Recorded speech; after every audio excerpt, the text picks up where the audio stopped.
After I stayed with a host family in Japan, I wanted to share the experience with my students, but it ended up putting their lives in danger. And the reason it happened is because when I stayed with a host family in Japan, I learned how to play Zenny Daikos at a local school. And so I wanted to share the culture with my students in Harlem. So I taught them how to play Zenny Daikos, and then we performed it for the whole school. We put on a Japanese play to share the culture. It was beautiful. Well, when those students got older, I took them, plus some of my students from North Carolina, back to Japan because I wanted them to experience the culture like I did. And it was amazing. We had an awesome time. We visited schools all over Japan. It was wonderful. Well, the night before we went to our first school, the translator said, "Do you have your performance ready?"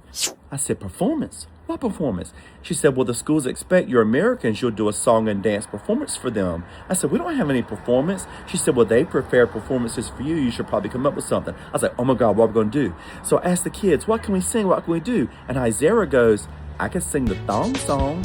I'm like, "Lord, we ain't singing the thong song for these schools." So she said, "I can sing America the Beautiful." So we decided on that. And y'all, it was a train wreck. Check this out. America, America, God shed His grace. And then, of course, the Japanese students put on an epic choir. It's like an orchestra. Look at our faces. We were devastated. Well, that night we were in the hotel. We were on the 34th floor. And I was in my room in the bathroom. I looked at the water in the toilet and it was going...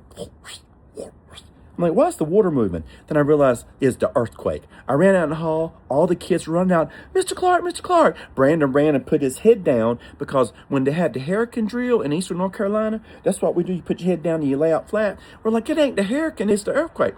So we went running down the stairs. As we're running down the stairs, we run to the right, we run to the left, the building's swaying. Because in Japan, they build the buildings so they move in the middle so they don't topple over. I couldn't get them to calm down, so we walked down the streets. There's fire trucks everywhere, but there was this little karaoke bar. I said, "Y'all, let's go in here and sing. Let's get this off our minds so we can calm down." And here we are singing a thong song.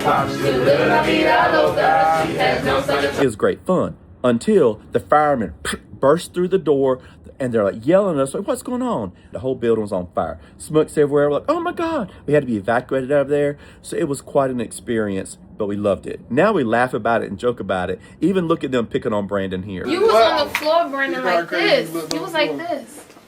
You came out the hallway. Let me tell y'all something. You was like, "Oh my God, it's an earthquake, it's an earthquake." You on the floor like that, And then he started crawling. That joke was funny, yo. It's great. But anyway, when you travel, when you experience other cultures, these moments sometimes happen, but it's beautiful because you have life experiences and life is about living, going forward, even in earthquakes and fires. Everything was shaking like this the whole way we were running down. And Mr. Clark was going down the stairs, and I was right on his heel the whole time. And on a scale of 1 to 10, how scared were you?